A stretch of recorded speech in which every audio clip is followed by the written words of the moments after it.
A Philadelphia Conspiracy. I'm Rebecca Lieb. I'm Jason Horton. And this is Ghost Town.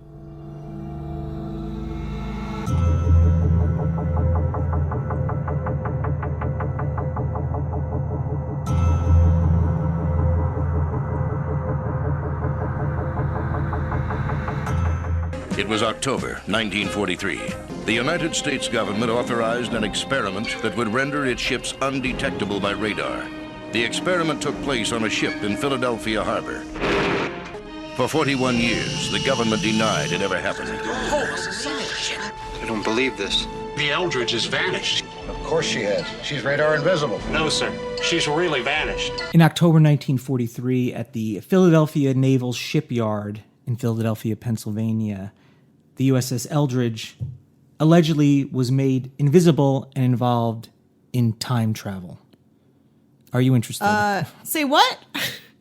How I got to this point, I was just in Philadelphia with my brother, and we drove past the Philadelphia Naval Shipyard, and he's like, oh, that's where the Philadelphia experiment supposedly took place.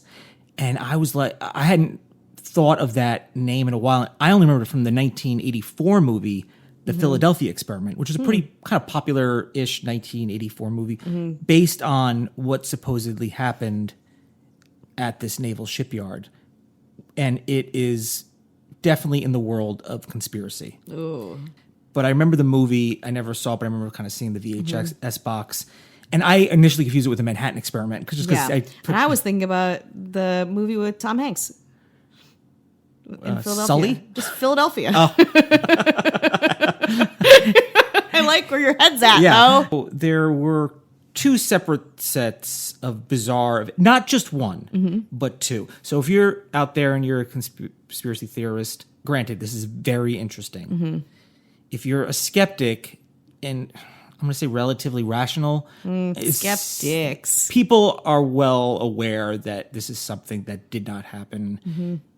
Not necessarily a hoax, because I don't think anyone's like putting it on to, but it's not real. Yeah. But it is interesting. But also, I mean, it doesn't matter really if it's real or not. What matters is everything around it. So I also feel like people lose sight of that with conspiracies. It's really, conspiracy is interesting in and of itself, but the interesting things are always the cover-ups and the pontificating on them and the obsession that people have to unlock it or discover it. Like, I love that about conspiracies. What's interesting about this is how this all kind of unfolded was basically one person sending a annotated book about UFOs to another person, insinuating this is something that happened, and from that is the whole thing. Yeah. It's not like, oh, isn't it weird? No, there's none of that. There's Like, no, isn't like, it weird that this document, person was here and that person was there? No, it's just like if I mailed something to somebody and made a claim based on something that is, I understand like where they're making that connection, but from that whole thing, 40 years later, a movie's kind of made about it. Yeah. And it's the movie itself, Philadelphia Experiment, is somewhat similar. Is two Navy guys in the 40s. Their ship goes invisible, and now they're in 1984. 40 years later, they're like, oh, we're from the 40s. What's happening here? Oh my God. So that is a little bit of the gist of what's going on. But yeah, there's not just one, there's two separate sets of events with this place. And so the fact that I drove past it, my brother was like, and when I looked at it, like, I think you might be able to go in it. It's the Navy shipyard now is just, they have where decommissioned ships go, and they scrap it for parts. I think there's like a business park inside, but back in during wartime, and for a while it was a pretty happening place. Yeah, absolutely. Just big old ships going invisible. Yeah, just poof. Just bye-bye. Bye. Which when you're talking about wartime, and I can see where people get very caught up in this, because the when talking about the metaphysical, whether it's ESP or dealing with psychic abilities, like, the military is a big proponent of that. Like, Yeah, if you, absolutely. that's the first place you want to go. And you Yeah. think like, oh, the military, no, everything is cut and dry, no BS. But no, the military's like, we'll try ESP. We got money. We're Yeah. gonna do whatever. Can you walk through walls? Yeah. Well, let's try it. We don't care. Yeah, exactly. We'll take these strange, undeveloped, quote unquote, tools and run with them. Yeah. So that kind of makes it gives it more credence, I guess. Yes. And during wartime, I think everyone's in a state There's of heightened fear. state. Yeah, there's a I think heightened there's a state lot of fear. I think there's a lot of trying to solve things in new revolutionary ways, like whatever that means. I think there's a lot of heightened sense of development and emotion that makes stuff like this possible. The first experiment Mm-hmm. in the Philadelphia experiment Okay. Experiment 1 is Ding. a method of electrical field manipulation. So you're using magnets and electrical fields just to make something invisible, rendered invisible. This would be on July 22nd, 1943 in the shipyard. The second one was the teleportation. That's not enough. That's invisible. Oh, yeah. Okay. Let's do teleportation and a small time travel, but not like really far. So it's not like that hard to believe. Yeah. They're just a teeny. I want to time travel from here to 5 minutes ago. It was just sent a few seconds in the past. That's cheating. I'm sorry. It went from Philadelphia to Norfolk, Virginia. Okay, that's a little bit on more October impressive. 28th, 1943.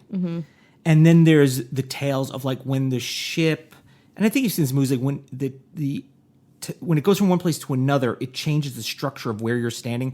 So there's stories of seamen and Navy guys just like reappearing, but like they're inside like some of the ship parts. So they're like trapped and mangled in the thing. The way like, I guess it's like it's scrambled. It's like a black hole. Where Yeah. it like scrambles you. You know, time, place, like where Yeah. your placement is, and now Jumbled up. You're occupying the It's like same Willy spot. Wonka. So, yeah. Scrambled, lost in a TV. Are you going off on your own like thing?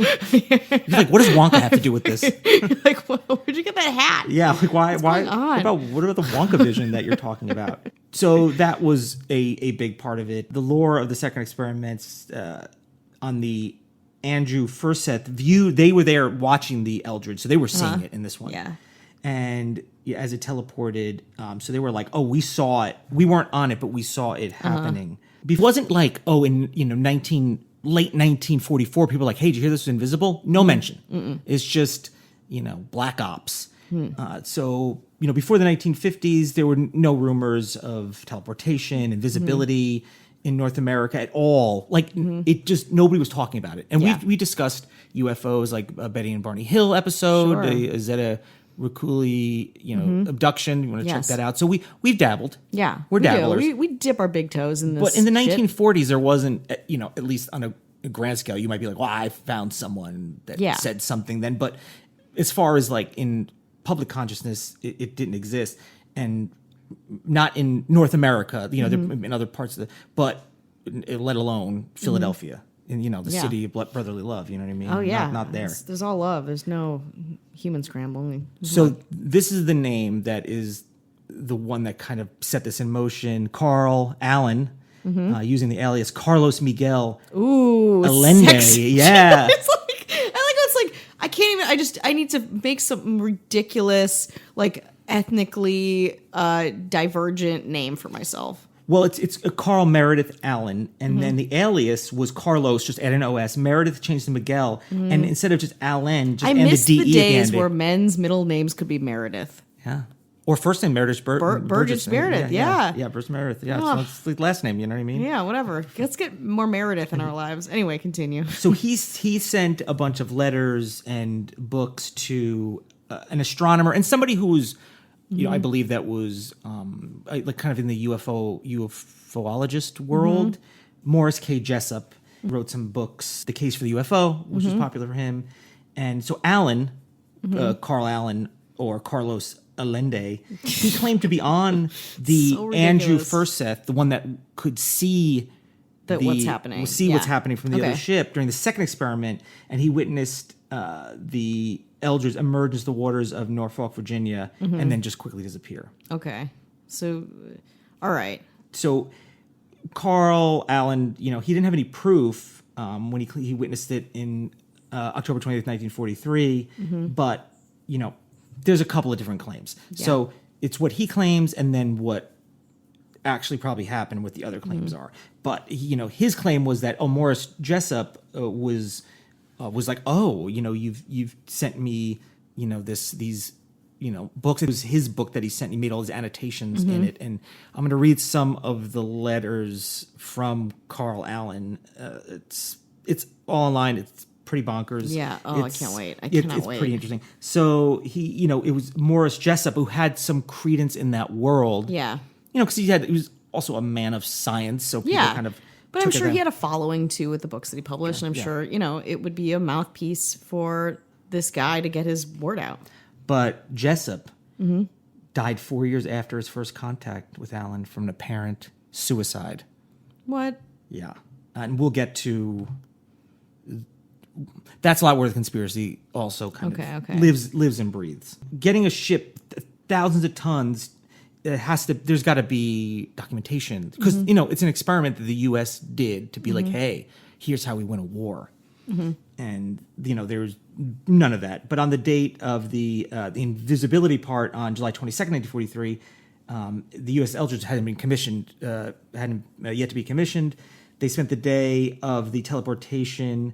October 20th, 1943, safely within a New York harbor, waiting to escort a naval convoy to Casablanca. The USS Andrew Norfolk spent October 20th, 1943, sailing across the Atlantic Ocean en route to the Mediterranean to the port of Oran, further discrediting Carl Allen's comments. So it wasn't even where they said, like, we have proof of where it went. It was doing what it's supposed to be doing. Yeah. And Carl's like, nah, just zapped around. That wasn't right at all. Now I'm going to get to something where the idea of at least the invisibility and I guess maybe the teleportation might have come from. Yeah, you're willing to indulge it because of this information. Yeah. Okay. In the early 1940s, the Navy did conduct experiments to make ships like quote unquote invisible, more difficult to see, more covert.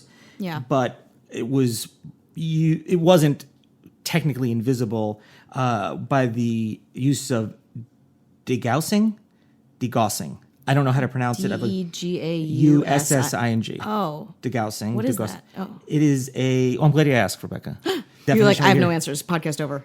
It is a process in which a system of electrical cables are installed around the circumference of a ship's hull, running from bow to stern on both sides. A measured electrical current is passed through these cables to cancel out the ship's magnetic field. Degaussing equipment was installed in the hull of the Navy ships and could be turned on whenever the ship was in waters that might contain magnetic mines, usually shallow waters.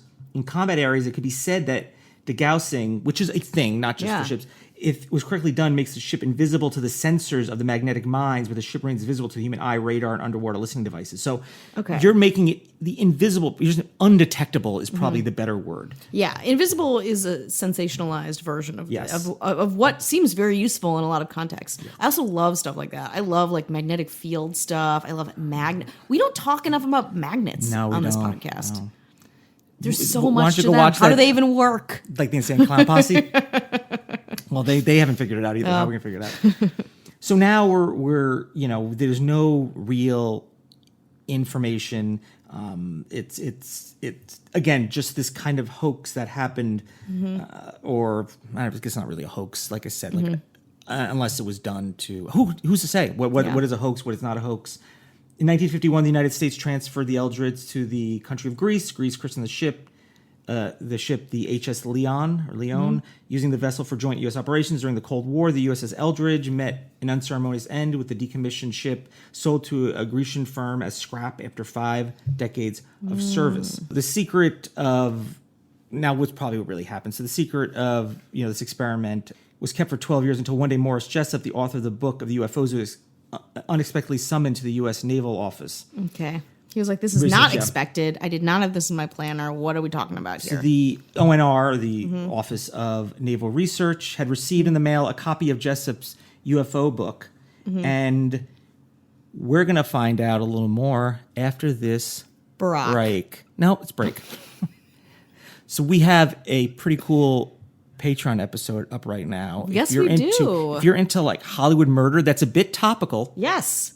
The murder is not topical, current, but something happened recently. Yes. That sent me down the road to do that. So you can check that out. Patreon.com/GhostTownPod. That's right. Bonus episodes. If you and love fun. Hollywood history, you're gonna really. If you love like studio Hollywood history, you're gonna dig it. If you like true crime and drugs, you're in a this good is place. the ep for you. Yeah, this is good. And if you want to help us out too, if you want to rate and review wherever you're listening, very helpful. So helpful. We take to others and us. Sometimes take a little bit of a beating We in read the reviews. Yeah, we read every word. Yeah, we read every word. For better or worse, We appreciate every it. word. And if you want to message us, whatever, check us out on Instagram, Ghost Town Pod. Send us a message. yeah, please do. Facebook, whatever. Like, we don't care. We're everywhere, baby. Yeah. Our eyes are everywhere, scanning every word, like I said. Do you want to teleport back to the episode? Yeah, back to Philly? Yeah. Could we? Back in Philly, baby. Oh, we back. We are back. Liberty Bell, cheesesteaks, Philly cheesesteaks, right? Yeah. Yep. Philadelphia cheesesteaks. That's right. Got Okay.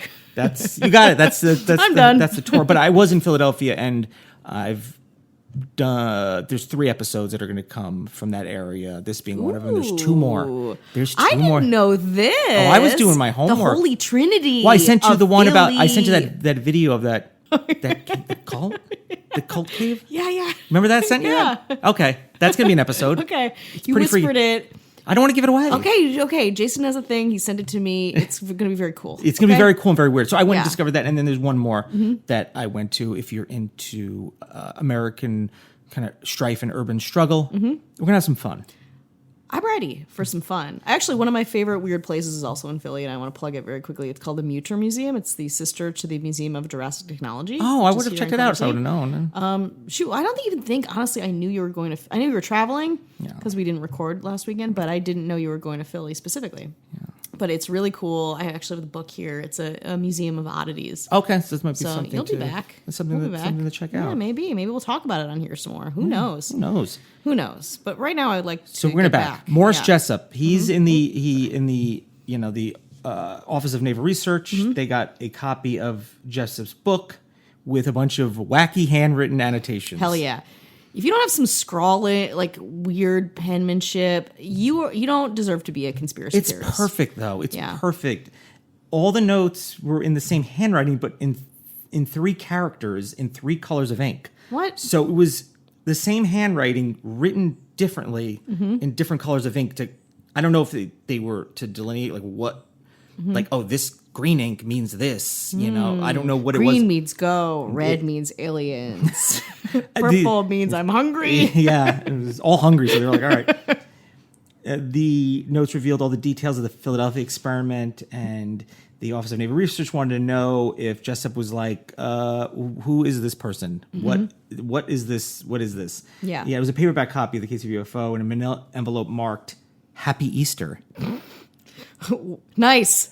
The book had been extensively annotated, margins written in different shades of pink ink. Was one of Okay. the colors of ink, Cool, appearing cool. in detail a correspondence between 3 individuals, only one of which is given a name, Jemmy. Jemi.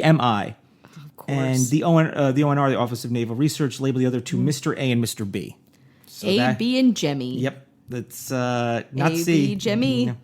Nope. Nothing to do with it. So Jessup recognized the crazy handwriting immediately. Yeah, really? Huh. He had received a series of letters from a man calling himself Carlos Allende, Carl Allen, who claimed to have witnessed the experimentation aboard the merchant marine ship on the Andrew Forsyth, and Jessup dismissed Allende as a crackpot. This is a Yeah. guy who believes that is making a case for Yeah. UFOs. When someone who has made a career off of UFO research thinks you're crazy, yeah. You want more? Yes. This one's going to be good. Allen's claims, or Allende's claims, that Albert Einstein, this is a big part, Albert Yeah. Einstein had personally spent several weeks mentoring him on subjects such as invisibility and faster than light travel. Why would Albert Einstein do that? He had a day off. You he had can hit Thursdays all off. those. You can hit in a Thursday. You can hit all those topics, no problem. Several copies of the annotated book were produced, and the rest is history. Mm-hmm. That's the reality of the Philadelphia experiment, according to skeptics. Like Skeptoid, that's Skeptoids. Yes, you know, fucking IO9. straight, narrow, boring ass people with regular homes and Yeah. educations and dress themselves. But I every like to, morning. I like to show both sides, and then I see what people, the kind of conversation we're having. Yeah. So thanks to gotta know IO9 your- and and your Skeptoid for that Reddit. one. Yeah. I check out my Reddit. That's I mean, You want conspiracy? That's the place you go. It's great. Only healthy conversation on Yeah, that. that's right. Just respectful, healthy, well-rounded. So, do you want to hear what Time Punk on Reddit has to say? Yeah, he's a time punk. It's time, punk. I was like, time punk. Yeah, no. Yeah. Mine's a cop, I guess. Yeah. I don't know. Somebody was like, well, if this was, I mean, if you can make ships invisible, and why do they abandon it? Time Punk says, Time punk is going to school you. Oh, boy. Time punk going to get people schooled. they didn't abandon it. The story goes that I like that they didn't abandon it with confidence. And like the story goes, that's not how it works. That's like someone called him with facts, but then he also dreamt something. Yeah. The story goes that they were trying to create a cloaking device by creating a high voltage magnetic field. And so that was that. And when it worked, the side effect was warping space-time. Oh, a side effect. Yeah. So basically, you idiots, Yeah, they end up you creating rubes. accidentally a very rudimentary, very unstable time warp machine. Now, it's not advanced. You know the advanced ones we have now that are out there you can buy at the store? He's like, I can't explain this all. I have to go see Joker soon. Yeah. So he's like, and I like the idea of being like, listen, this is why it's plausible. They probably did it by accident. This is not the result that they wanted. No, and Didn't it was tear the fabric of honestly, time. it wasn't like super advanced. Yes, it was time travel. Like, It wasn't listen, like it's not what we're used to. We have a better caliber of time-space continuum now. So just fucking listen up for a second. It was so it left many people dead, insane, trapped in bulkheads. Some people melted to the deck. So they took those findings and created the Montauk Project. Don't even get me started on the Montauk Project. I do not have time. I don't have the brain with. Yeah. Because then I started going down the Montauk Project, Oh my God. It's going to come up This soon. is the rest of my afternoon. I just want you to know that. You'll never come back.